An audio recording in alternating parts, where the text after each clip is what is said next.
Suma Teológica, parte tercera. Cuestión 23. Sobre la adopción. ¿Le conviene a Cristo? Viene a continuación el tema de la adopción. ¿Le conviene esta a Cristo? Y sobre tal problema se plantean 4 preguntas. ¿Le corresponde a Dios adoptar hijos? ¿Eso corresponde solo a Dios Padre? ¿El ser adoptados como hijos de Dios es privativo de los hombres? ¿Puede calificarse a Cristo de hijo adoptivo? Artículo 1. ¿Corresponde a Dios adoptar hijos? Lat.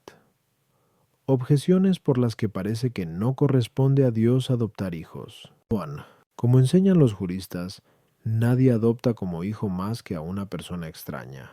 Pero para Dios no existen personas extrañas, porque es el creador de todos. Luego parece que a Dios no le compete adoptar. La adopción parece haber sido introducida a falta de filiación natural, pero en Dios existe una filiación natural, como hemos reseñado en la primera parte. Q. 27. Tú. Luego a Dios no le corresponde adoptar hijos. La adopción de alguien tiene como finalidad suceder al adoptante en la herencia, pero no parece que persona alguna pueda suceder a Dios en su herencia, porque Dios no muere nunca. Luego a Dios no le compete adoptar. Contra esto está lo que se dice en F 1:5. Nos predestinó a la adopción de hijos de Dios. Ahora bien, la predestinación de Dios no es vana. Luego Dios adopta a algunos como hijos. Respondo. Un hombre adopta a otro como hijo suyo, en cuanto que, por su bondad, le admite a participar de su propia herencia. Ahora bien, la bondad de Dios es infinita, y en virtud de la misma acontece el que admita a las criaturas a participar de sus propios bienes, y especialmente a las criaturas racionales, que, por estar hechas a imagen de Dios, son capaces de la bienaventuranza divina. Tal bienaventuranza consiste en el gozo de Dios, por el cual el propio Dios es bienaventurado y rico por sí mismo, es a saber, en cuanto que goza de sí mismo, y se llama herencia de alguien, aquello que le hace rico. Por eso se dice que Dios, al admitir, por su bondad, a los hombres a la herencia de su bienaventuranza, los adopta, pero la adopción divina supera a la humana en que Dios, cuando adopta al hombre, le hace idóneo, por el don de la gracia, para recibir la herencia celestial, mientras que el hombre no convierte en idóneo a quien adopta, sino que más bien, al adoptar, elige a uno que ya es idóneo. A las objeciones. 1. El hombre, considerado en su naturaleza, no es extraño a Dios por lo que se refiere a los bienes naturales que recibe de Él. Sí lo es, en cambio, con relación a los bienes de la gracia y de la gloria, y en este sentido es adoptado. Tuo. Es propio del hombre actuar para suplir su indigencia. Esto, en cambio, no le compete a Dios, porque obra para comunicar la abundancia de su perfección, y por eso, así como por el acto de la creación se comunica a todas las criaturas una cierta semejanza de la bondad divina, así también, por el acto de la adopción, se comunica a los hombres una semejanza de la filiación natural, conforme a las palabras de Rom 8:29. A los que de antes conoció, los predestinó a ser conformes con la imagen de su Hijo. Los bienes espirituales pueden ser poseídos por muchos a la vez, pero no los bienes corporales. Y por eso nadie puede recibir la herencia material hasta que se convierte en sucesor del que muere. En cambio, la herencia espiritual puede ser participada íntegramente por muchos a la vez, sin perjuicio alguno del Padre, que vive para siempre. Pudiera decirse, sin embargo, que Dios se aparta en cuanto existente en nosotros por medio de la fe, para comenzar a estar presente por la visión, como dice la glosa comentando Rom 8:17. Si hijos, también herederos. Artículo 2. El adoptar. Corresponde a toda la Trinidad. Lat. Objeciones por las que parece que el adoptar no corresponde a toda la Trinidad. 1. En Dios se habla de adopción por analogía a lo que acontece entre los hombres. Pero entre los hombres solamente corresponde el adoptar a aquel que puede engendrar hijos. Y esto, en Dios, únicamente compete al Padre. Luego, en la divinidad, solo el Padre puede adoptar. Tua. Mediante la adopción, los hombres se convierten en hermanos de Cristo, según las palabras de Rom 8:29. Para que Él sea el primogénito entre muchos hermanos, pero se llama hermanos a los que son hijos de un solo Padre, por lo que el Señor dice en Job 20:17, subo a mi Padre y a vuestro Padre. Luego solamente el Padre de Cristo tiene hijos adoptivos. En Gal 4:4-6 se dice, Dios envió a su Hijo para que recibiésemos la adopción de hijos de Dios. Y puesto que sois hijos de Dios, envió Dios a nuestros corazones el Espíritu de su Hijo que grita, Abba, Padre. Luego el adoptar es propio de aquel que posee al Hijo y al Espíritu Santo, pero esto es exclusivo de la persona del Padre. Luego el adoptar solamente corresponde a la persona del Padre. Contra esto, está que el adoptarnos como hijos compete a aquel a quien podemos llamar Padre. Por ello se escribe en Rom 8:15, habéis recibido el espíritu de adopción de hijos, en el que gritamos, Abba, Padre. Pero, cuando llamamos a Dios Padre nuestro, nos referimos a toda la Trinidad, como sucede también con los demás nombres que se predican de Dios en relación con las criaturas, según hemos expuesto en la primera parte. Quaos, 33a, Triarch, Onukiu, 45a, 6 en cambio. Luego el adoptar compete a toda la Trinidad. Respondo, entre el Hijo adoptivo de Dios y el Hijo de Dios por naturaleza media esta diferencia. El Hijo natural de Dios es engendrado y no hecho, mientras que el Hijo adoptivo es hecho, según palabras de JN 1:12. Les dio poder para hacerse hijos de Dios. Sin embargo, alguna vez se dice que el Hijo adoptivo es engendrado a causa de la regeneración espiritual, que es gratuita, no natural. Por eso se lee en Sant 1:18. Nos engendró voluntariamente por la palabra de la verdad, y aunque, en Dios, el engendrar sea propio de la persona del Padre, producir cualquier efecto en las criaturas es, sin embargo, común a toda la Trinidad, a causa de la unidad de naturaleza, pues donde hay una sola naturaleza, es necesario que haya un solo poder y una sola operación. Por eso dice el Señor en Juan 5:19, lo que hace el Padre, lo hace igualmente el Hijo, y por lo tanto, adoptar a los hombres como hijos de Dios corresponde a toda la Trinidad. A las objeciones. 1. Todas las personas humanas no tienen numéricamente una sola naturaleza, de modo que sea necesario que tengan todas una sola operación y un solo efecto, como sucede en Dios, y por eso, en este aspecto, no puede defenderse una analogía en uno y otro caso. Tuo.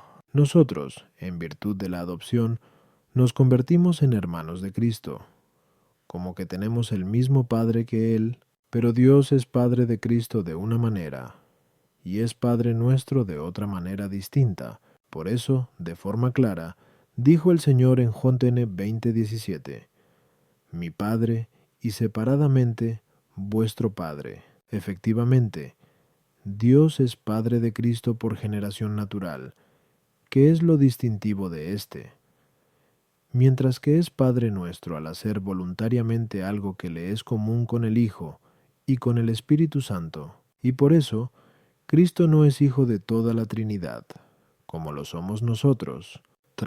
Como acabamos de afirmar, a 1:2, la filiación adoptiva es una semejanza de la filiación eterna. Como todas las cosas realizadas en el tiempo, son semejanzas de las existentes desde toda la eternidad. Ahora bien, el hombre se asemeja al esplendor del Hijo Eterno por la claridad de la gracia, que se atribuye al Espíritu Santo, y, por ese motivo, aunque la adopción sea común a toda la Trinidad, se apropia al Padre como autor, al Hijo como ejemplar, y al Espíritu Santo como el que imprime en nosotros la semejanza del ejemplar. Artículo 3. El ser adoptado ¿es exclusivo de la criatura racional? Lat. Objeciones por las que parece que el ser adoptado no es exclusivo de la criatura racional. 1. Dios no es padre de la criatura racional, a no ser por la adopción, pero también es llamado padre de la criatura irracional, según palabras de Job 38:28. ¿Quién es el padre de la lluvia? ¿O quién engendró las gotas de la lluvia? Luego la adopción no es algo exclusivo de la criatura racional. 2. Algunos son llamados hijos de Dios en virtud de la adopción, pero, en la Escritura, ser hijos de Dios parece atribuirse propiamente a los ángeles, conforme a lo que se lee en Job 1:6. Un día, presentándose ante el Señor los hijos de Dios, luego el ser adoptado no es algo privativo de la criatura racional.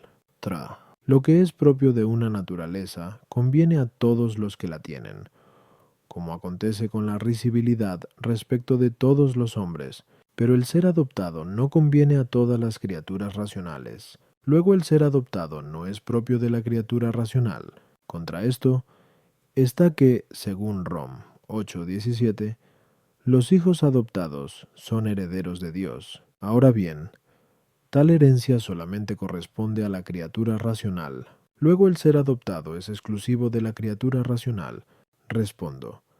Como acabamos de exponer, a 1:2, la filiación adoptiva es una semejanza de la filiación natural, pero el Hijo de Dios procede naturalmente del Padre como verbo intelectual, siendo una sola cosa con el mismo Padre. Así pues, la semejanza con el verbo puede producirse de tres modos. Primero, en cuanto a la noción de forma, no en cuanto a la intelectualidad del mismo, como acontece con la forma exterior de una casa, que se asemeja al verbo mental del artífice en cuanto a la noción de forma, pero no en cuanto a la intelección, porque la forma de la casa plasmada en la materia no es inteligible, como lo era en la mente del arquitecto. Segundo, no sólo en cuanto a la noción de la forma, sino también en cuanto a la intelectualidad del verbo.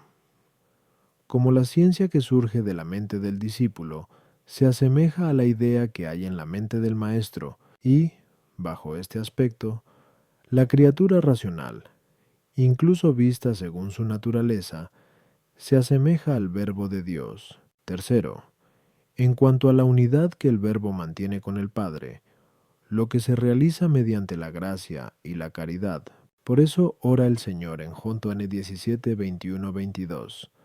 Sean uno en nosotros, como también nosotros somos uno, y esta semejanza es la que consuma la idea de adopción, pues la herencia eterna se debe a los que se asemejan al verbo bajo este aspecto, de donde resulta claro que el ser adoptado conviene en exclusiva a la criatura racional, pero no a toda, sino a la que posee la caridad. Esta es derramada en nuestros corazones por el Espíritu Santo, como se dice en Rom 5:5, y por eso, en Rom 8:15, se llama al Espíritu Santo, Espíritu de adopción para los hijos. A las objeciones. 1. Dios se llama Padre de la criatura irracional, no propiamente por la adopción, sino en virtud de la creación, según el modo primero de participación en la semejanza. 2. Los ángeles son llamados hijos de Dios por vía de adopción, no porque les competa a ellos en primer lugar, sino porque fueron los primeros que recibieron la adopción filial. La adopción no es una propiedad que se derive de la naturaleza, sino una consecuencia de la gracia, de la que es capaz la naturaleza racional, y, por eso, no es necesario que corresponda a toda criatura racional, sino que es suficiente con que toda criatura racional sea capaz de la adopción. Artículo 4. Cristo, en cuanto hombre, es hijo adoptivo de Dios. Lat. Objeciones por las que parece que Cristo, en cuanto hombre, es hijo adoptivo de Dios. Juan. Dice Hilario hablando de Cristo: No se pierde la dignidad del poder mientras se adopta la naturaleza humana. Luego Cristo, en cuanto hombre, es hijo adoptivo. Tuo, Agustín, en el libro de Praedest, Sanct, escribe: aquel hombre es Cristo por la misma gracia en virtud de la que cualquier hombre, desde el inicio de la fe, es cristiano. Ahora bien, los demás hombres son cristianos por la gracia de la adopción. Luego también aquel hombre es Cristo en virtud de la adopción, y de este modo parece que es hijo adoptivo. Cristo en cuanto hombre es siervo, pero ser hijo adoptivo es más digno que ser siervo.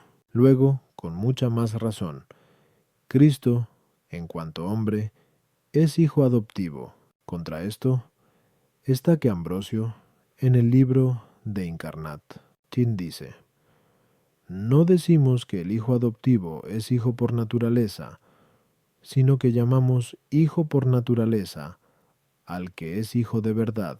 Ahora bien, Cristo es hijo de Dios de verdad y por naturaleza, conforme a las palabras de la 1 JTN 5:20, para que estemos en su verdadero Hijo, Jesucristo. Luego Cristo, en cuanto hombre, no es hijo adoptivo. Respondo: la filiación corresponde propiamente a la hipóstasis o persona, no a la naturaleza. Por eso dijimos en la primera parte, qui 34, tu ad 3, q 41 ad 1, que la filiación es una propiedad de la persona, pero en Cristo no hay más persona o hipóstasis que la increada, a la que conviene el ser hijo por naturaleza, y hemos dicho antes, a 1 a 2, que la filiación adoptiva es una semejanza por participación de la filiación natural. Lo que se llama tal cosa por naturaleza, no se llama tal por participación, y por ese motivo, Cristo, que es hijo de Dios por naturaleza, no puede llamarse en modo alguno hijo por adopción. En cambio, para los que defienden que en Cristo hay dos personas o dos hipóstasis o dos supuestos, no existe dificultad razonable para llamar a Cristo hijo adoptivo, en cuanto hombre, a las objeciones. 1. Así como la filiación no corresponde propiamente a la naturaleza, así tampoco le corresponde la adopción, y por eso, cuando se dice que es adoptada la naturaleza humana, se trata de una expresión impropia, y en ella, la palabra adopción se toma por la unión de la naturaleza humana con la persona del Hijo. Tua. La analogía establecida por Agustín debe entenderse por lo que se refiere al principio, es a saber, porque así como cualquier hombre es cristiano sin mérito alguno, así aquel hombre tuvo el ser Cristo sin mérito alguno. Pero existe diferencia en cuanto al término, a saber, porque Cristo, por la gracia de unión, es hijo natural, mientras que el hombre, por la gracia habitual, es hijo adoptivo, y la gracia habitual en Cristo no convierte en hijo adoptivo al que no era hijo, sino que es un efecto en el alma de Cristo de su filiación natural, conforme a las palabras de JN 1:14. Hemos visto su gloria como la de unigénito del Padre, lleno de gracia y de verdad. 3. La condición de criatura, lo mismo que la servidumbre o sumisión a Dios, no afecta solo a la persona, sino también a la naturaleza, cosa que no puede decirse de la filiación. De ahí que la razón sea dispar en la analogía citada,